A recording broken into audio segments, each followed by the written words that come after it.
So the Christians and the pagans sat together at the table, finding faith and common ground the best that they were able. Just before the meal was served, hands were held and prayers were said, sending hope for peace on earth to all their gods and goddesses. Hello, welcome to the next episode of the Fireside Chats videos from Cedar Rapids Valleys of the ancient accepted Scottish Rite. Today we're going to talk about reunions. My name is Don Mosier. I'm the director of the work here in Cedar Rapids. This is Steve Riley. He's the director of reunions.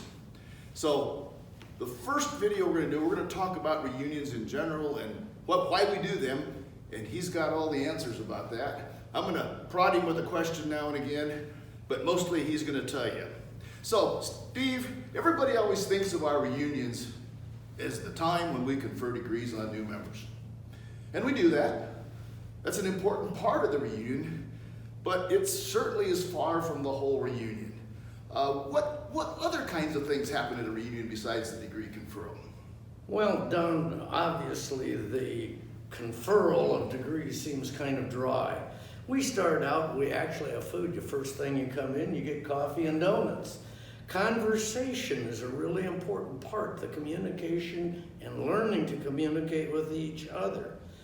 And the creation of our new members is extremely important, but taking and extending fraternal ties, renewing old relationships and friendships, and developing that inner working is a critical part of what we do at the reunions.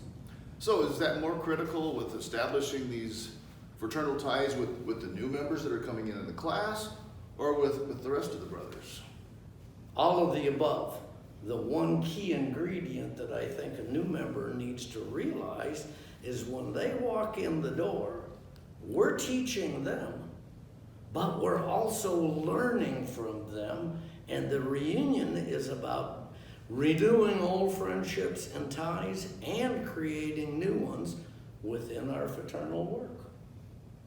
What would be a reason, or what would be present there for, let's say, somebody who's been a member for 30 years?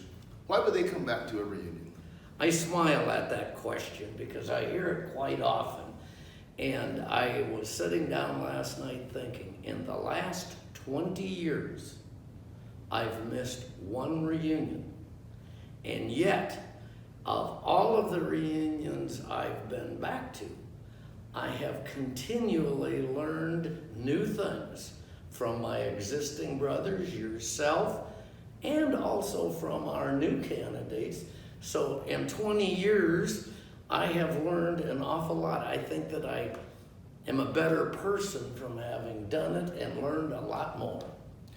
I mean, I guess we do call it a reunion, so obviously for a new member, it's not really a reunion, it's an introduction. So for the rest of us, is maybe the reunion term applies to the rest of us more than... Well, I think it applies to all of us, and the true delight that I get into as I come out, and I'm going to mention one of our senior brothers and a good old friend, but when we have the reunion and in the door walks Joe Kirka, one of our senior members that I remember forever. He's been one of my mentors. It just makes my heart feel so good to be able to renew that friendship with Joe and a lot of the other brothers. And it's true, there's a lot of these brothers that, maybe the reunions are the only time that we see them. Maybe it goes for 6 months and, how are you doing? And what kind of additional rapport can you get with a brother under a one-day event? How well can you build that tie? You can build the tie, but also the thing that it amounts to is it's building upon what you've already built. So the last reunion that I was at, I got to know Mark better. Well, then we come back to the next reunion and I get to build upon that relationship. So it's not something new as much as something that's continuing and continuing to be built. No, that's pretty interesting. One of the things you talked right off the bat was you walk in the door and you have coffee and donuts. Clearly we have food, we have meals. How do having meals together, how do they help with increasing those fraternal ties? It breaks down the barriers. It's having a meal together, having donuts and coffee together are examples of being able to cool things down and come to common ground. Yeah, and I think that's probably true. You know, you talk about common ground, but there's differences between our brothers. Everybody has different ideas about lots of things. I think is there some sharing of new ideas as well? Oh, absolutely, and that is one of the basis of coming on. No matter how long you've been in the fraternity, these are opportunities to expand upon that knowledge. Okay. Well, so how about, let's just switch. We talked about the commingling of the brothers, but how about the degrees themselves? How can a brother, again, who's been a member for 10 or 15 or 30 years, can they still benefit from seeing the degrees again? Oh, obviously, the thing that it amounts to, the fact is when you're a young man dealing with family, all the different things, you look at things differently than when you're my age and moving on. So your perspective of that degree changes. The lessons of that degree change as time passes. How about working in a degree? That's the exciting part of being part of this fraternity.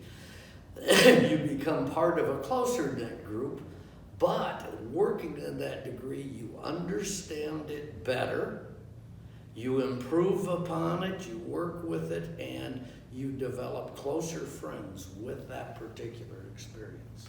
And you probably learn something new every time, too. Oh, and more than if you just watch it. The people within the degree are continually teaching each other.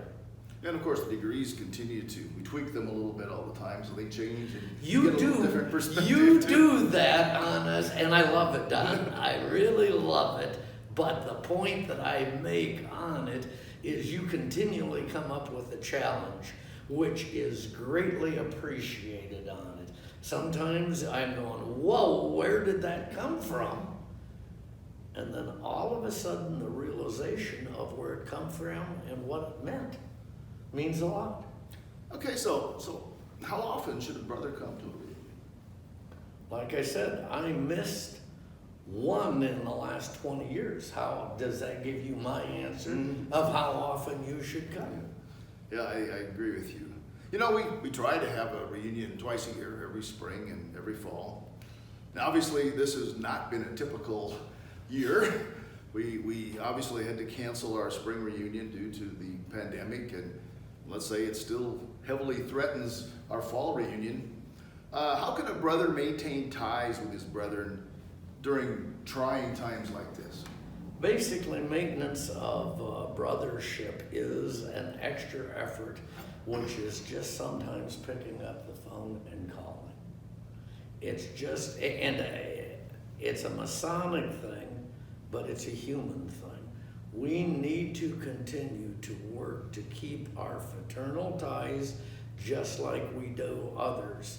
I called a brother the other day, good long-time friend. We had a heck of a conversation. He hadn't talked to anybody in 3 days. Mm-hmm. Yep. Is that not an obligation that we have? It most certainly is. It's part of the whole fraternal tie, the whole brotherhood concept. It is important. Well, I think that just about wraps up our time that we've allowed for this video. Please, everybody come back and see the next video when we talk about the actual degrees a little bit more. And of course, check out the other Fireside Chat videos. Remember, there's a website listed at the end that will tell you how to send us comments, questions, suggestions for new topics of discussion. Let us know what you think. Thanks. So the Christians and the pagans sat together at the table. finding faith and common ground, the best that they were able. Now where does magic come from? I think magic's in the learning, 'cause now when Christians sit with pagans, only pumpkin pies are burning. So the Christians and the pagans sat together at the table, finding faith and common ground, the best that they were able.